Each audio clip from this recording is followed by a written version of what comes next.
World Champions of Baseball. The Philadelphia Eagles are Super Bowl champions. Eagles fans everywhere, this is for you. Now entering the game for Philly Press Box Radio, Bill Furman and Jim Chet Chesko. It's Wednesday, April 2nd, 2025, and the Philadelphia Eagles are still Super Bowl champions. Welcome to the Philly Press Box Radio Roundtable, brought to you by the Irish Rover Station House in Langhorne, PA, Cavs, Philly, Tailgates, and the STT Sports Network.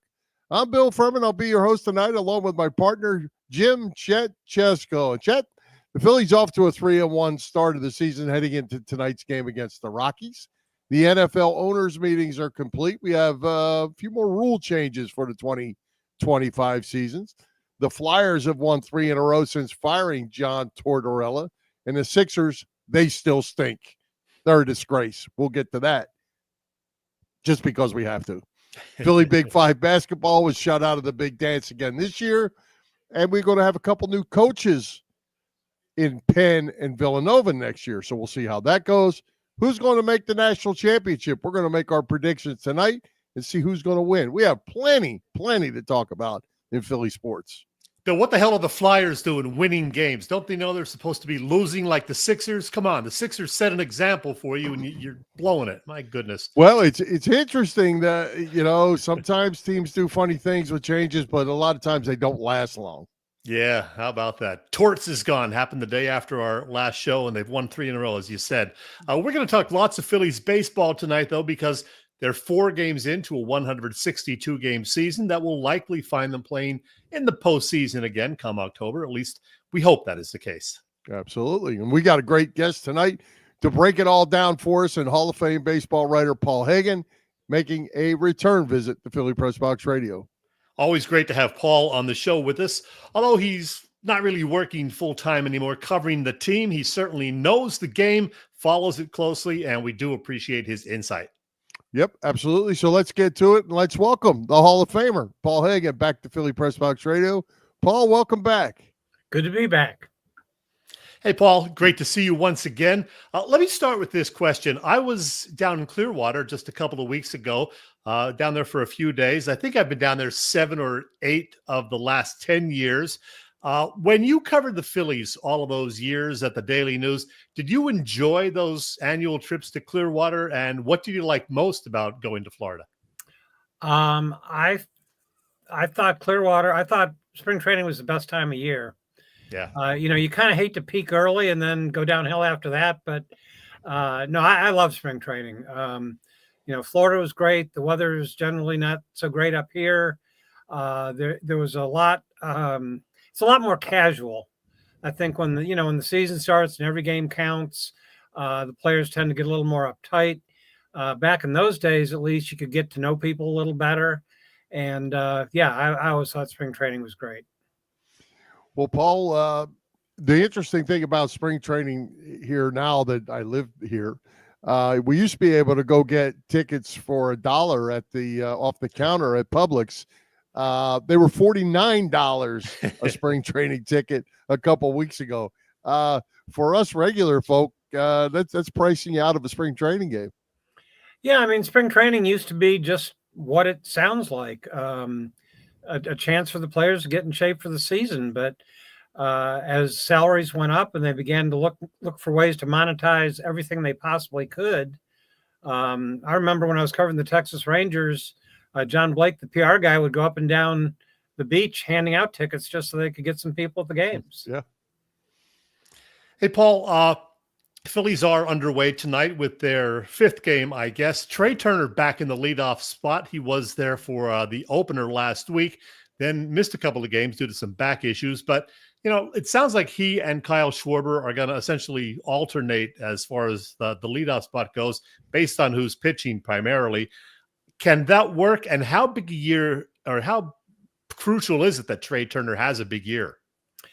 I think it's a lot more crucial for the Phillies than it is for Trey Turner because he's going to get paid for 10 more years after this one, no matter what. But yeah, I do kind of feel like this is a turning point year for Trey. I mean, he came in here the first year, as everybody knows, got off to the terrible start, finished strong. Had a lot of there were a lot of high expectations going into last season. Got off to a good start, then got hurt and was never the same player after he pulled the hamstring. So, another fresh start for him. I don't know how many more you get, especially in this town. He's a really good player. He should play better, more consistently than he has. If he doesn't, then, you really have to say maybe the Phillies made a very expensive mistake. Ooh, hope not. Paul, Rob Thompson. I think the jury's still out a good bit on Rob Thompson. He's been somewhat successful. Can he get him over the hump? Is he? We talk about this almost every week. Is he the Danny Ozark that we remember? Just needed they needed another kick in the pants to get that team over the hump. And Pete Rose, of course. Is Rob Thompson able to get this thing done? I think he is, and I understand the comparison to Danny Ozark. But I also think we have to remember that baseball is a completely different game then. I would say more recently, let's look at Ryan Sandberg replacing Charlie Manuel. I think a lot of people, including Ryan Sandberg, thought that all he had to do was come in and be tougher and crack the whip a little bit, and that would get everything back to where it needed to be. And I don't think the modern player reacts to the Dallas Green approach, the Dick Williams approach anymore.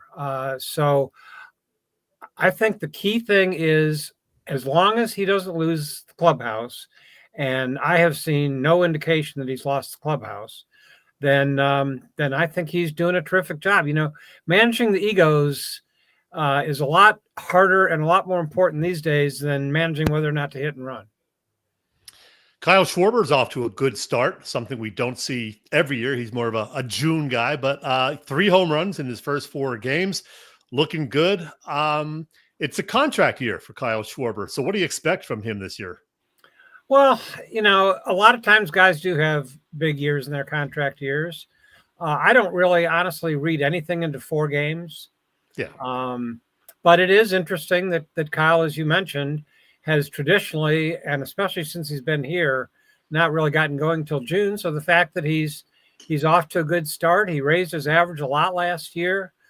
Cut down the strikeouts a little bit. So, I mean, if he could have a big year whether he's batting first or fourth or wherever he ends up, I mean, that's, everybody's got their role to play. And, same as we talked about Trey Turner, Kyle Schwarber is also a very important part of this lineup. Paul, one of the big concerns I have with this team, and I really like the players, it's the philosophy of, hit the long ball or strike out and walk back to the dugout. They don't play a lot of small ball. That hasn't worked for them in the last couple of years. Can a team change their philosophy to get over the hump like that? Or is it just what it is? That's a great question, and I don't know the answer to it. I know they are trying. They tried last year to be more selective, and it worked for a while. Then they got away from it at the end of the season, it seemed like.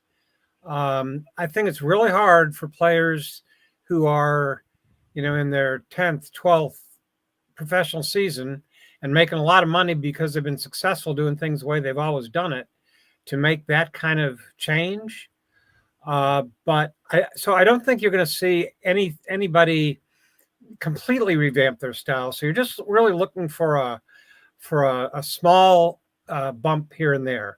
If a guy's chase rate is 30, if he can get it down to 25, I think that's what you're looking for. As for small ball, I mean, I know we all last year when I was working for NBC Sports Philadelphia, I kept a chart on what percentage of the Phillies runs came on homers, and it was consistently right around 40% all year. And to me, that's a really high number, and it leaves you very vulnerable to periods where you just don't hit home runs. And I think that's what happened in the playoffs last year. But when I looked at baseball as a whole, there were a lot of teams that were in the 40% range. I mean, the game has just changed. It's great if you can do both. And I think they're trying to do both. And I think they have shown stretches of being able to do it. And I think it's important that they do it. But I don't think this team's going to, as Paul Owens would have said, I don't think this leopard can change its stripes. Phillies have a very good starting rotation. You know that. Maybe one of the best 1, 2, 4 anyway in baseball. But Ranger Suarez is a concern for a lot of people. He started off so well last year, but then had some, issues, I guess, back issues and whatever. And now he's already got problems this season, missing the start of the year. Taijuan Walker going for the Phils tomorrow in his place. How concerned should we be about Suarez, who's another guy in a contract year, by the way? How concerned should we be about Suarez? I mean, Walker going tomorrow instead of bringing Zach Wheeler back. Yeah. I think that's another question. Well, Zach's pitching tonight. Yeah. But I mean, why you could easily skip over, have skipped over Taijuan Walker. Right. Yeah. Honestly, I think it's got to be a concern. I mean, Suarez was so good till he started having injuries. And then when he had injuries, he wasn't very good anymore. And it's not like they have an obvious guy to step in right now, because if they did, it wouldn't be Taijuan Walker. So I think until Andrew Painter shows up one of these days, I think the absence of a healthy, effective Ranger Suarez matters a lot. Paul, we were talking about spring training, and I think I really found it interesting this year. Jose Alvarado comes to spring training, goes out in his first inning, he's throwing 98, and has since been throwing 100, and nobody has hit him so far. Should we be concerned that it's too early to be doing that? This is a long, long season, and you're throwing 100, and it's March, still. Well, and that's, speaking of Andrew Painter, that's what happened to him last year. He came into camp throwing close to 100 and got hurt right away. I don't know what Jose Alvarado did during the offseason. He may have thrown all offseason. I don't know. But yeah, I mean, I think it's something to keep an eye on. To me, the thing with Jose Alvarado is command. I looked up a stat earlier this offseason. When he had that one really good stretch, he had like 2 walks per 9 innings. And then when he had the really bad stretch that followed it, he had like 5 walks per 9 innings or something like that. So command is the key to him. If he can throw strikes, and not just strikes down the middle, but, well-located strikes, he is really, really hard to hit. Paul, while I think of it, I was going to ask you about this later, but our friend PJ mentioned the torpedo bat making its debut this year. The Yankees hit, 15 home runs in their first 3 games, including 9 in one game when they scored 20 runs. What do you know about this torpedo bat? And is it going to be, more prevalent as the season goes on? Well, if the Yankees hit 16 home runs every 3 games, I would think so. They're not the only team that are using it, by the way. But I think Alec Boehm has one. I think I saw that on TV the other day. It's legal. And when you think about it, it makes kind of sense. If you can increase the size of the sweet spot on your bat, that just makes sense. Having said that, I don't think that just using a torpedo bat is going to make guys hit home runs. I mean, you still gotta connect and, barrel the ball up. And I think that was probably more had to do with the pitching they were facing than the bats. That's what I was going to say. If everybody could face that Brewers pitching, they might all hit 20 home runs, but that wasn't a very good weekend for the Brewers arms for sure. Hey, back to the contracts, we were talking about with Schwarber. JT's getting due. We got a lot of guys getting up in that 30, 32, 33 Castellanos.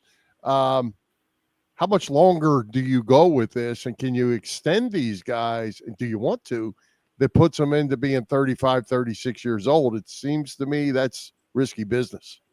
I totally agree, especially for a catcher.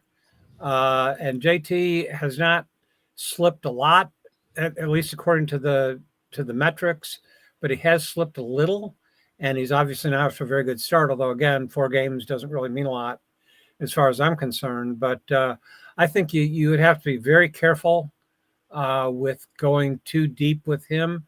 The problem is I'm not sure that the catcher of the future is either here or certainly not here in terms of being ready for next year. I'm not sure that Rafael Marchand's that guy.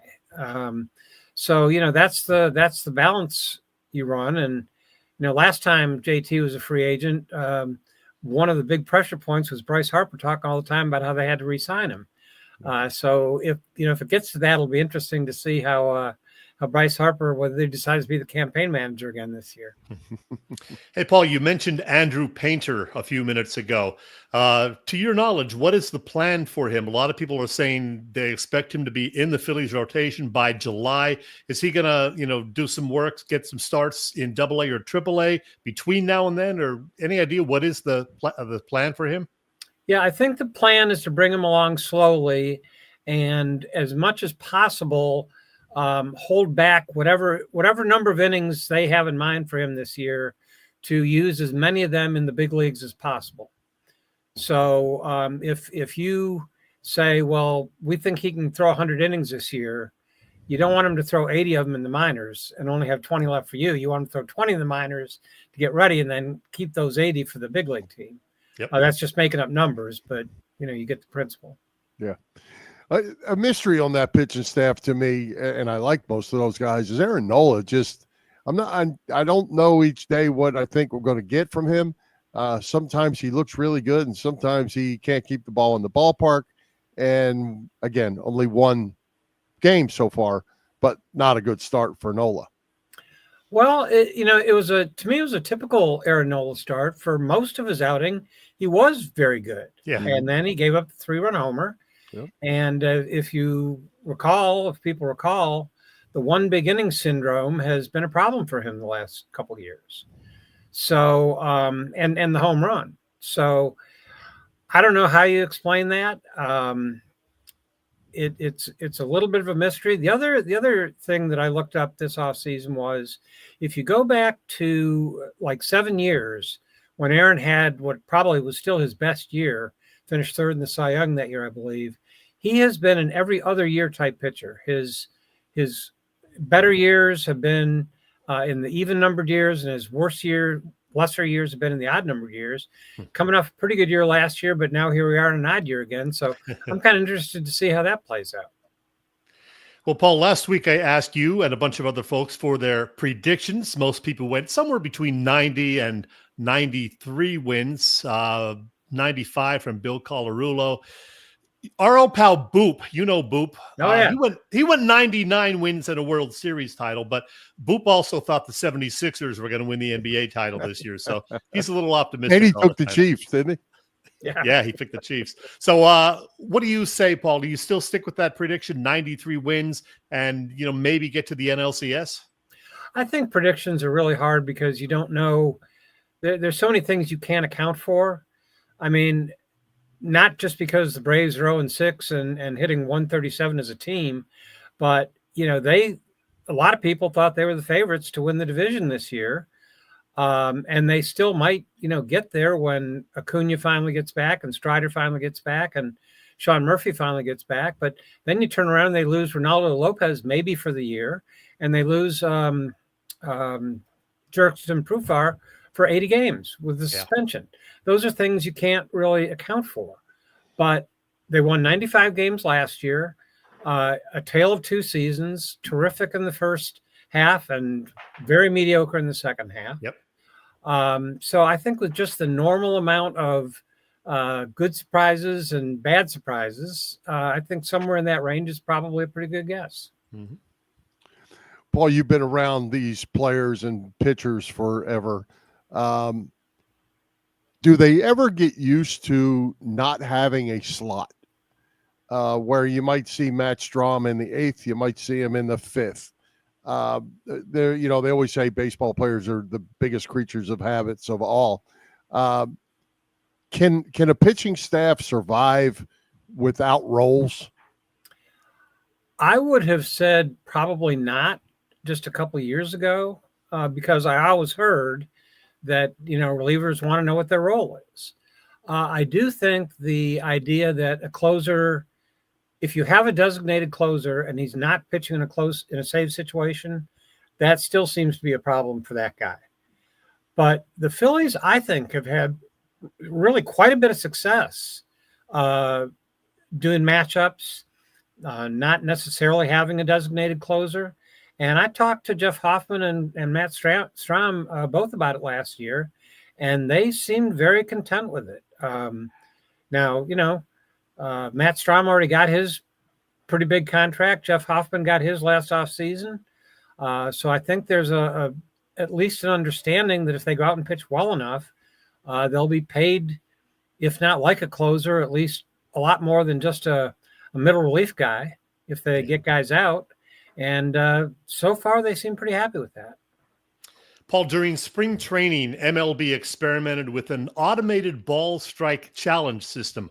What did you think of that test run? And will it, at some point, maybe later this decade, be used in the regular season? I think it's inevitable that it's coming to Major League Baseball.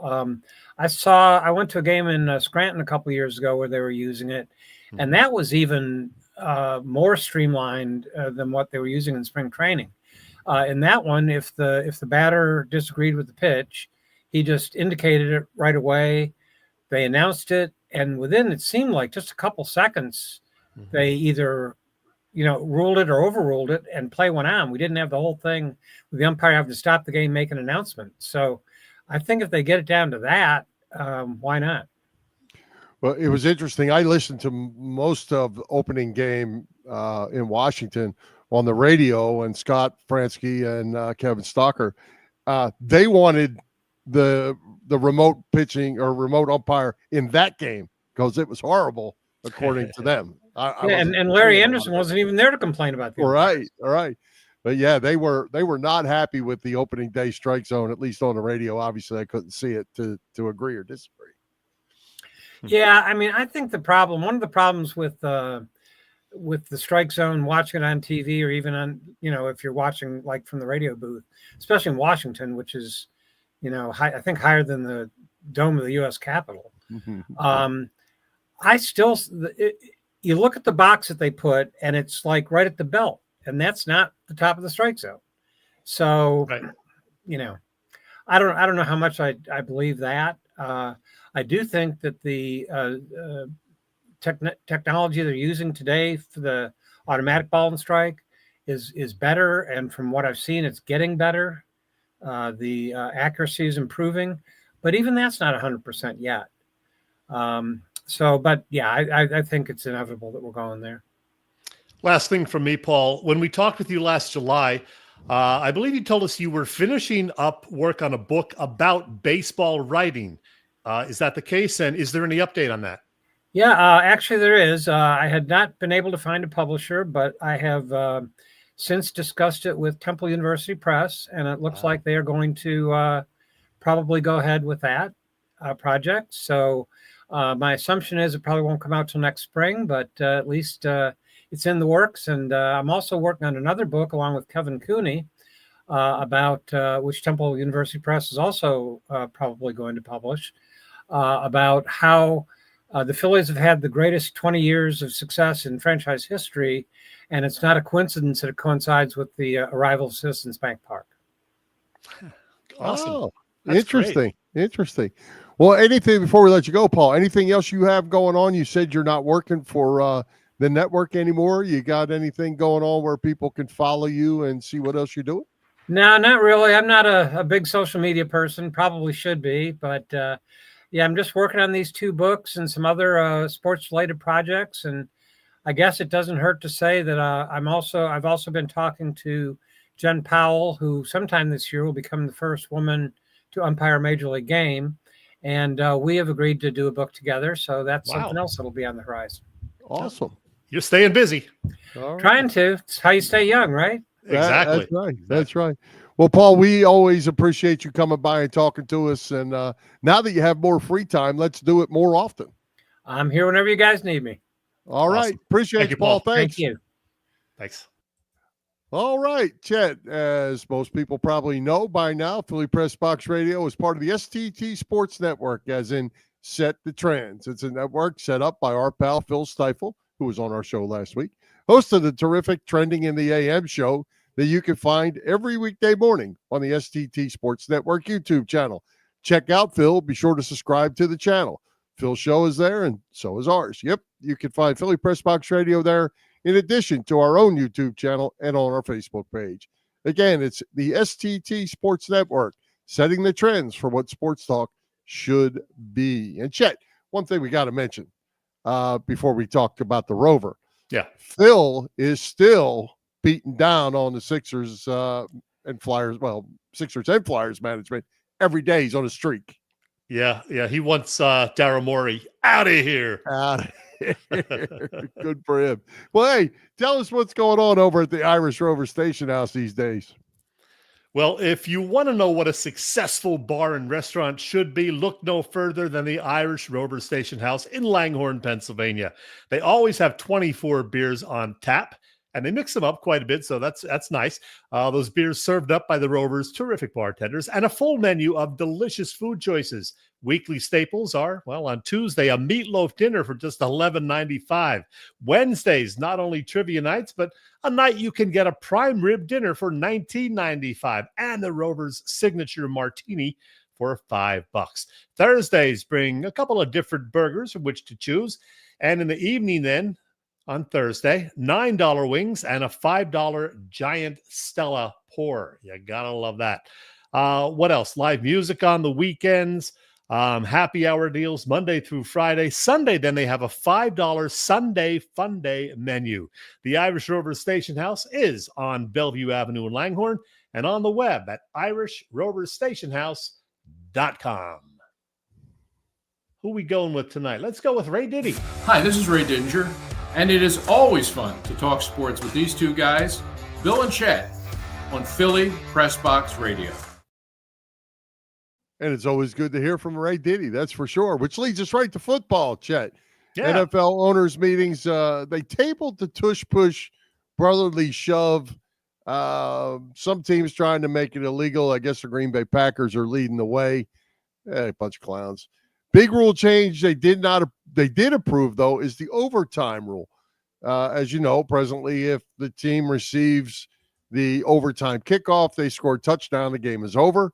Now, if the receiving team scores a touchdown, they will kick off, and the other team will have a possession to score a touchdown, which is good. Both teams will get a chance for the ball. The overtime period remains 10 minutes, though. Thoughts on that change? Yeah, I love the change. I really do. I always thought it was unfair that a lot of NFL overtime games in the regular season could end without one of the teams getting an opportunity to touch the ball on offense. So it's a terrific decision, in my view, though. I would have liked to see them extend it to 15 minutes, for the entire period, because 10 minutes is a little short, but I think they're worried about the whole TV thing. If it's a first game and people are watching it, they want it to end, pretty quickly so they can switch to that second game if they have it that week. Yeah, and I think it's still, they put a lot of this stuff under player safety by playing more minutes and all that, whether that is or not. That's a reason they go with. Interesting change. I'm for it too, absolutely. Now, if you kick a field goal, it still continues on the way it did. So the only other real big rule change, I think, is that the kickoff arrangement that they did last year stays. And I guess instead of giving the ball on the 30 now on a touchback, it is the 35. I don't like that. I'd rather go to the 15, make the offense move. Well, yeah. Okay. So the last year or two, the ball was moved to the 30-yard line after touchback, but now it's going to be the 35, as you said. I guess what it is it's an effort to have the kicking team try to not boot the ball into or beyond the end zone. So you're going to see more returns going forward, which I think is a good thing, because that will bring a little more excitement than a touchback and then them bringing the ball out to, in this case, the 35. I like the returns. I like seeing, a guy catch the ball at the goal line or the 3-yard line and see how far he gets. And chances are he's not going to get to the 35, but there's always that chance that he will break it. So I kind of like this rule a little bit. Well, the thing that I don't like about it is that you get the ball at 35, you can throw 1 or 2 completions in your field goal range. Yeah, exactly. So I'm not good about that. So I do want to ask you too about the tush push. They tabled it. There seems to be a lot of opposition to that. Remember when we were young and Dallas went into the shotgun, started using the shotgun. They didn't ban it from the league. You had to learn to stop it, right? I mean, Yeah. I'm definitely not for banning it. I have very mixed emotions about this and very mixed views. I'm going to talk out of both sides of my mouth on this one. I don't think they should ban it. But on the other hand, if they do ban it, I'm not going to be overly upset because I don't love the play. And maybe I'm one of those guys who just doesn't think it's aesthetically pleasing to look at. I'm not going to say it's not a football play like some people do, but it's just not one of my favorite plays. So if they ban it, I'm not going to, go out and protest. But yeah, there's no evidence that it does cause more injuries. But it's just the fact that the Eagles won the Super Bowl and they're the team that does it the very best. That's why there's such opposition. Some of the people who cover the league say it's now up to 16, exactly 50% of the teams that were prepared to vote for a ban. And now you have Roger Goodell tabling the vote. So that means it's an indication, according to Adam Schefter and others, that Goodell really would like to see the tush-push banned. So they tabled it till May so he can maybe try to, convince more of the owners to vote for the ban. How many votes do they have to have? You got to have 3/4. So that would be 24 out of 32. So he needs 8 more votes. Yep. Well, I thought it was funny. Nick Sirianni's comment on that. He said, what did he say? That Steichen and this year's OC, Jim, not Jim. What the hell? The defensive guy. Arizona's guy. Yeah. And then the guy that just left and went to the Saints, it was our guy this year. He said they all better vote for it because they all got promoted and got big raises, big money because of that play. So those 4 teams better vote for it. So yeah, we'll see how that goes. Interesting presser by Jeffrey Lurie on how he did a good job. I thought handled that thing. I thought. Yeah, I thought he laid it out very well. He also, said some positive things about Dallas Goedert, who we didn't talk about. A lot of Eagles fans would love to see Goedert back for one more year, the final year of his contract. But if you read between the lines from what like Sirianni in particular said, it doesn't sound like Goedert will be back unless he's willing to take a massive pay cut from $14 million down to, 4 or 5 or 6 million. That ain't going to happen. No, somebody will pay him. He's still in the upper portion of the league. I'd say, if he's not in the top 6 or 8, that's probably high. I'm thinking he's closer down into the 5 or 6 range. So Kellen Moore, there you go, PJ. Thanks. I knew what we meant. Just couldn't get it there. Another thing that came out of the meetings, replay assist can now be used to potentially overturn a handful of additional penalties, including hitting a defenseless player and face mask penalties. I don't think they're challengeable, but they can be overturned via replay assist. Now, I'm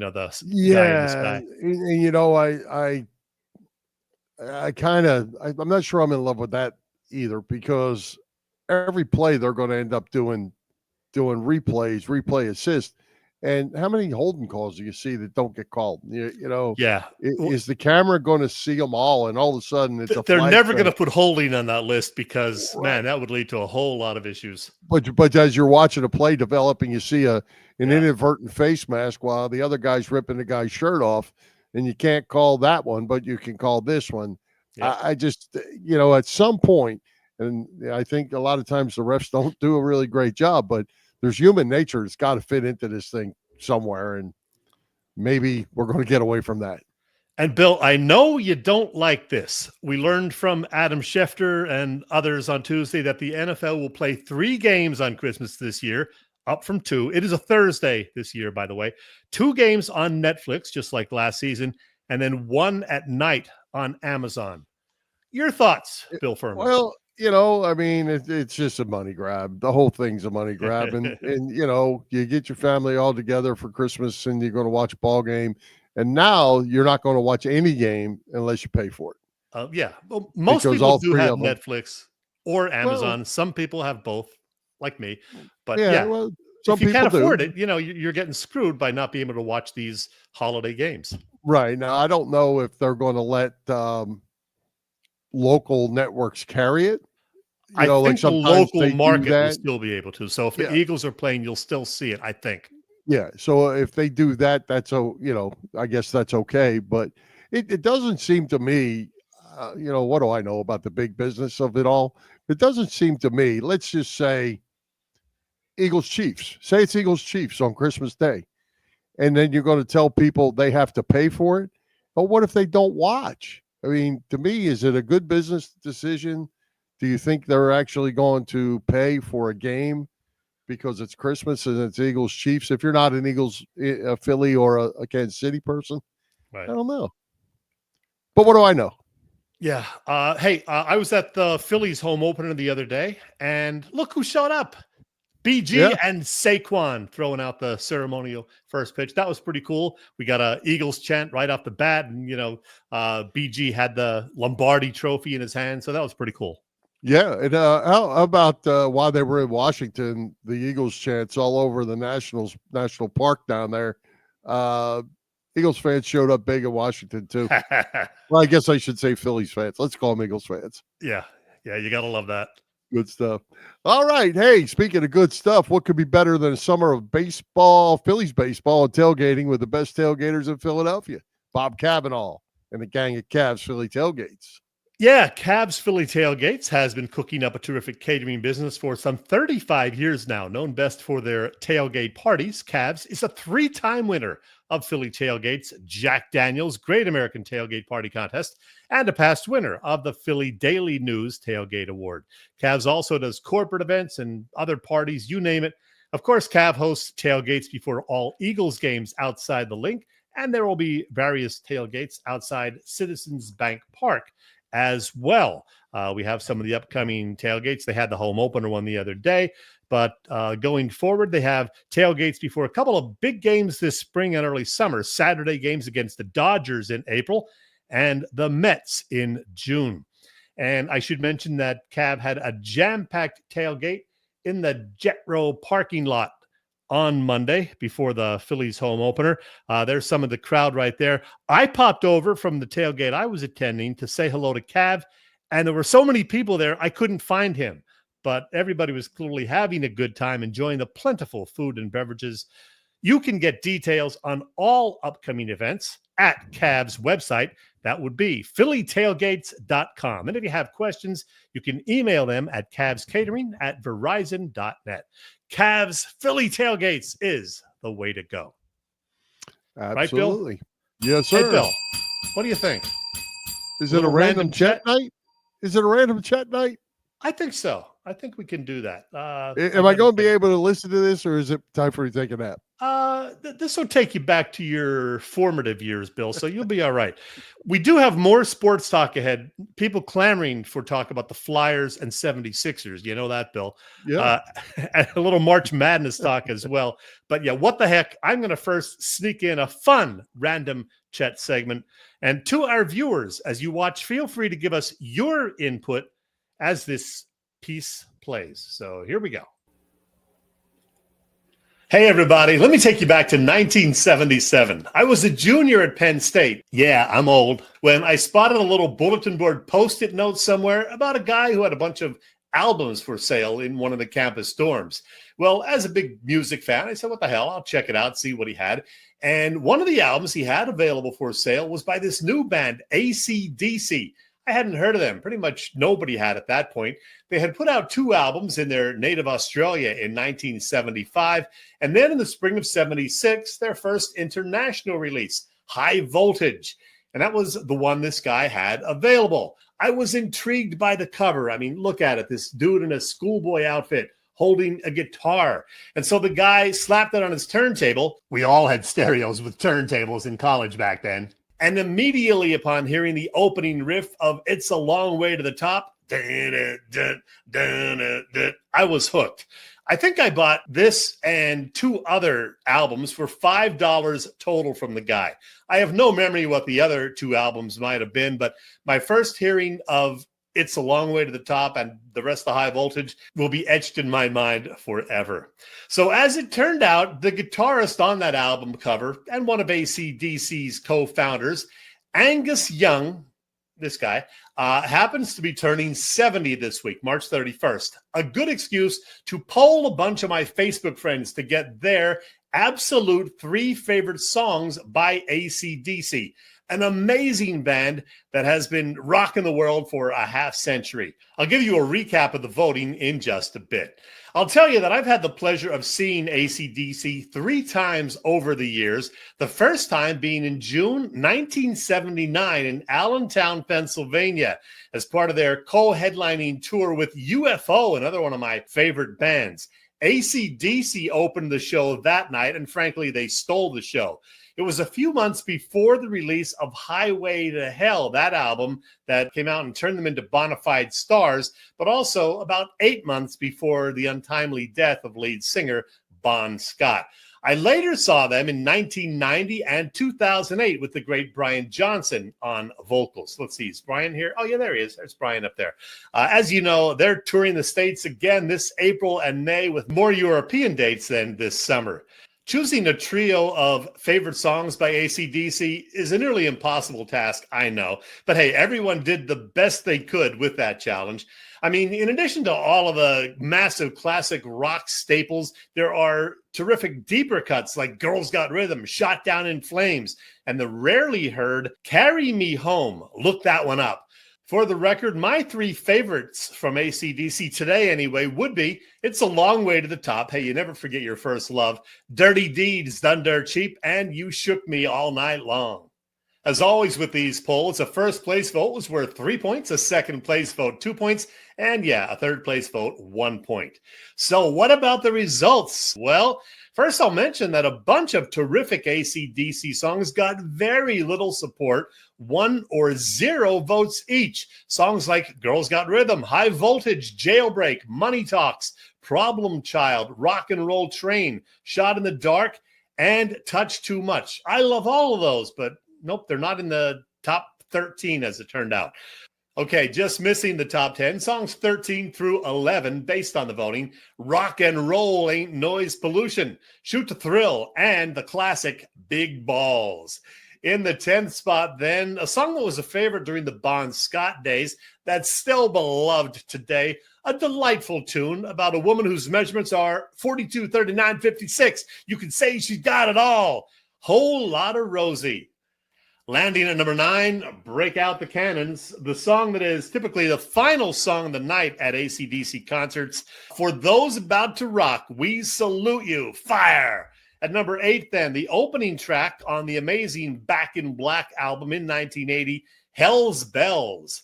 In the 7th spot, a classic that was recorded 50 years ago this spring, TNT. I love that song. I sing that one in the shower a lot. Too much information? Oi. Number 6 is one that, frankly, I thought would be higher in the voting. It is the title track to Back in Black. There it is right there. AC/DC's Back in Black, which, by the way, is the second best-selling album of all time behind only Michael Jackson's Thriller. Okay, the top 5 AC/DC songs based on your voting. Well, number 5 is the one that got AC/DC worldwide attention in the fall of 1979. The title track from Highway to Hell, still a staple of classic rock radio 46 years later. Number 4 is the one I told you about at the outset, the first AC/DC song I ever heard back in the day. It's a long way to the top if you want to rock and roll. A great video if you haven't seen it, by the way, with Angus, Malcolm, Bon, and those glorious bagpipers from the Rats of Tobruk Pipe Band on the streets of Melbourne. Number 3, another classic from the Bon Scott era that was released in Australia and Europe in 1976, but not in the U.S. until 1981, a year after Bon's death. Dirty Deeds, Done Dirt Cheap. Such a fun song that was. All right, so just 2 songs left. And as I put up a chart showing how the voting went, you can see that we actually had a tie for the top spot regarding your AC/DC favorites, with both Thunderstruck and You Shook Me All Night Long earning 43 total points and getting 9 first place votes. But because Thunderstruck got more second place votes, I'm declaring that one with its great opening riff the winner, and You Shook Me All Night Long a very close second. I got to tell you, some classic rock songs from my formative years really don't do it for me anymore, but that is not the case with AC/DC tunes. Their songs still really resonate with me. I mean, I hear TNT, Whole Lot of Rosie, Back in Black, Shook Me All Night Long, It's a Long Way to the Top, and I get re-energized. I really do. Yeah, AC/DC is and will always be one of my absolute favorite bands. Thanks to everybody who voted in my little poll. Thanks for watching. Subscribe, please. And happy birthday, Angus. There you go. You like doing those. I love doing those, man. And I loved AC/DC. And a lot of people are jealous when I tell them I got to see AC/DC with Bon Scott on lead vocals the year before he died. He was my favorite. They're really jealous? Or are they just trying to make you feel good? Maybe. There you go. Good stuff. Let's talk about the Flyers. Speaking of good stuff, they fired John Tortorella last week. They've rolled off 3 straight wins. Matvei Michkov making a run at the Calder Trophy as the Rookie of the Year. 24 goals, 34 assists with 6 games to go. Chet, did you realize or do you know that no Flyer has ever won that award? Is this the year it's going to happen? I do know for a fact, Bill, I do know that is the case because we are about the same age. And I remember all the way back into the early 1970s, 1972, 73 to be exact, when the Rangers' Steve Vickers edged Flyers great Bill Barber to win the Calder Trophy. And yeah, no Flyer has ever won it. Ron Hextall finished a very close second to Luc Robitaille in 1987. And hey, what about Eric Lindros, people may ask? Well, believe it or not, the Big E, despite scoring 41 goals as a rookie, finished just 4th in the Calder voting in 1993. That was the year Teemu Selanne scored an amazing 76 goals as a rookie. That's just hard to believe. To answer your second question, though, Bill, this likely will not be the year that streak ends. Most experts say the Calder will go to either Lane Hutson of Montreal or the Sharks' Macklin Celebrini. Yeah, although Michkov has more points than both, he has more goals than both. One's a defenseman. But points-wise, he's there, and he's made a run. But in listening to the game the other night, they were saying that he pretty much has been out of the race for a long time. And now he's heated up here towards the end of the season. But does he have enough juice to get it? And watching that game the other night where he had his 2 goals, they were trying to feed him to get him a hat trick. They were trying to his teammates were trying to help him get that goal. So we'll see what happens in the last 6, see if he can put a lot of points up, and heck, maybe he sneaks in there. He's a good player, and he's going to be fun to watch. Well, Bill, I know you're not a fan of the whole tanking thing, so I'm sure you're okay with the Flyers winning these games. It's not going to change their position all that much in the NHL draft. They too have like a lottery ball situation where it's not just because you finish with the 5th worst record, you're going to get the 5th pick. So you don't know where you're going to end up anyway. And I think it's a real crapshoot as far as, who you're going to maybe zero in on anyway, because I don't know about you, but I don't know any of these guys who are going to be considered, the top 10 hockey draft picks this year. Yeah, well, they have 3 first-round picks, so we'll trust that they know what they're doing. But as I told you before, players don't tank. Right. The organizations tank as those bums that also share that building with. We'll get to that in just a minute. But the players, you put them on the ice, they're going to play, and or on the court or wherever they are, because everything they do is on film for somebody to watch. So every day is part of their resume.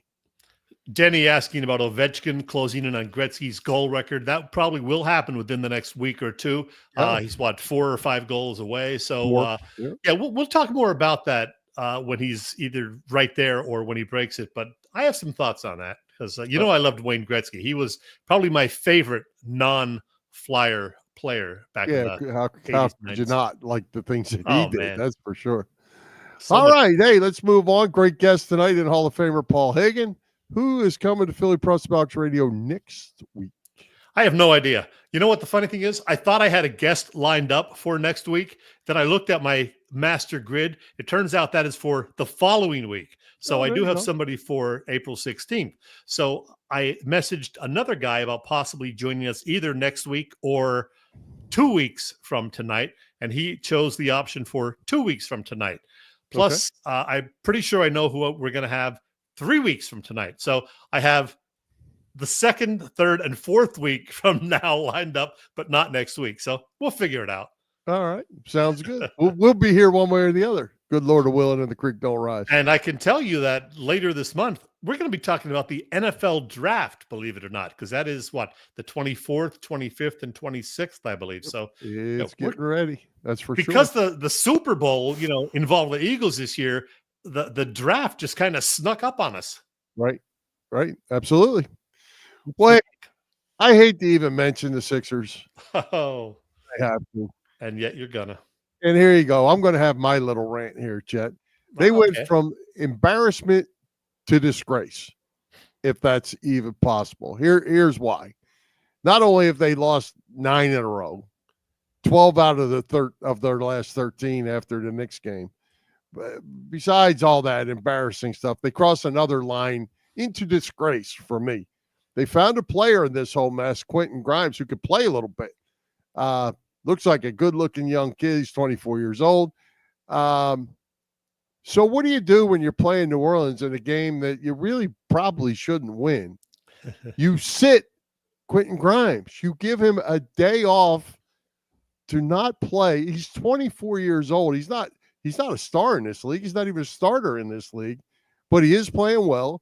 And you sit him so that you lose again to New Orleans. It is just beyond pitiful. It's disgraceful. I'm out. I got nothing more to say about them ever for the rest of this season. Yeah, it's tough to root for this team or this franchise right now. I mean, I feel badly for some of these young guys who are being thrown out there. Some of them look unprepared. I feel badly for the broadcasters. Poor Kate Nalla have to call these games every night. And I got to be honest, since they announced in late February that Embiid would be out for the rest of the season and that Paul George a few days later would be sat for the rest of the year, I haven't watched a minute of the 76ers. And then Maxey also, they're sitting him. I mean, clearly the organization is just tanking and they're not even trying to hide it at this point.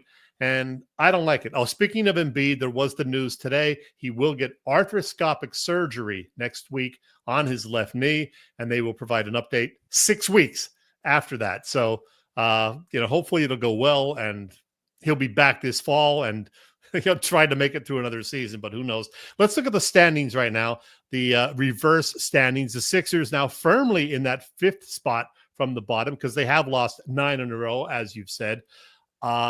They could even catch New Orleans because New Orleans, like a fool, has actually won a couple of games recently. They're 4-6 over their last 10. So the Sixers are making their move for that 4th spot in terms of getting more lottery balls. And why does it matter? Because, well, depending on where you finish, you have a better and better chance of getting the number 1 pick. So if you were to end up with the 4th pick, you got essentially a 1 in 8 chance of getting the top overall pick. Whereas if you're the 5th team, you have only a 1 in 10 approximately chance of getting the top overall pick. But yeah, it's a disgrace, Bill.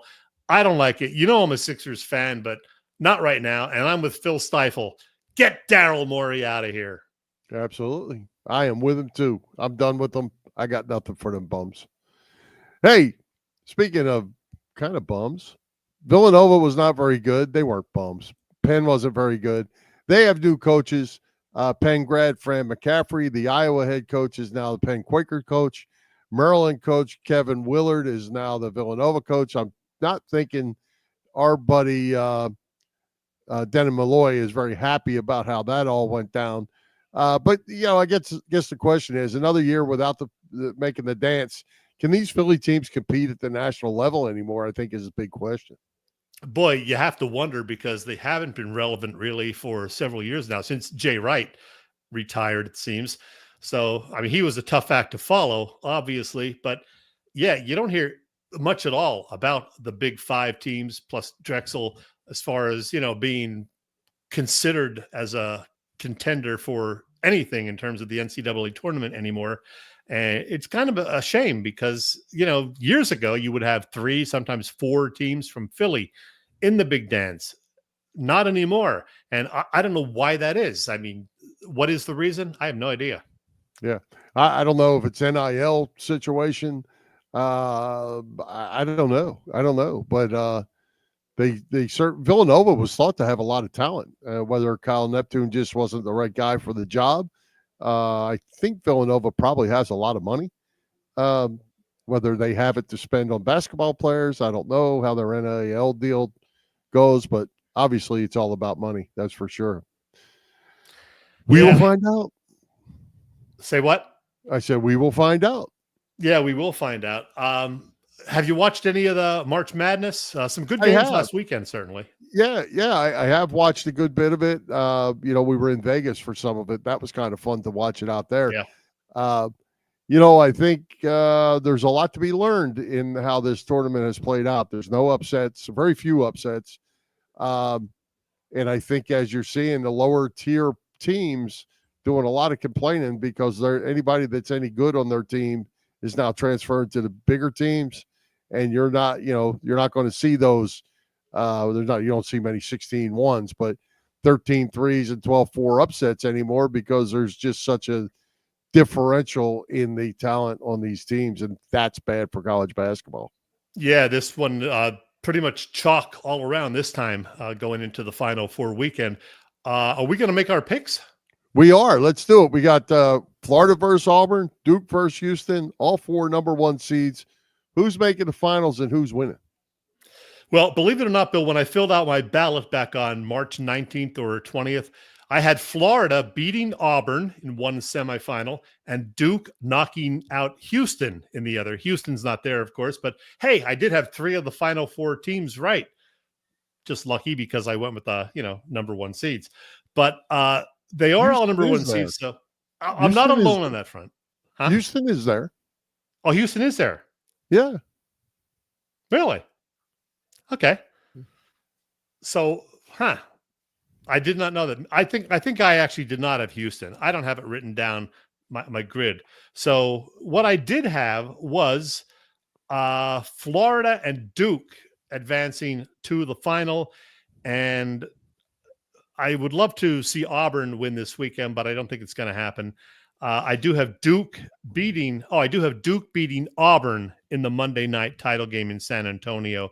Now, although I originally picked Florida to beat Auburn, now I think Auburn will beat Florida, but lose to Duke on Monday night. Okay, there you go. So what I did when we were in Vegas, me being the big betting spender that I am, I told all 6 of us, the kids and myself and Mary, I threw up $20 on everybody got to pick their Final Four team. We threw it all in one pot. We made our picks, and we would split the winnings. So as we sit right now, we still have $30 on Duke. We have $30 on Florida. We have $20 on Auburn, and we have nothing on Houston. So we'll see how it goes. A Florida Duke final would be good money for the Furmans, and that's who I picked, and I picked Duke to win it all. There you go. How about it? What else, All right. Bill? What else you got? I don't have anything else. I have one other thing, and that is, if I can find it. I saw this on TV the other day. The most popular jerseys heading into the 2025 season. Shohei Ohtani, of course, number 1. Freddie Freeman, number 2. Everybody loves Freddie. Even I love Freddie. Then you got Soto, another Dodger then, Mookie Betts, Aaron Judge of the Yankees, of course, Lindor at number 6, Bryce Harper of the Phillies, number 7. So there you have it, the most popular player jerseys that are selling this spring. Yeah, and the one that kind of surprised me, and I think he is on this list. I saw this list too somewhere, but they had a few more names.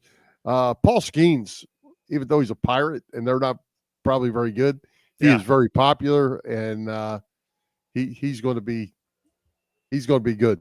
Yeah, some people think he could win the Cy Young as early as this season. So yeah, well, you got to stay healthy. He's just a young kid. Hopefully, I hate to think guys get hurt. That I don't like that part.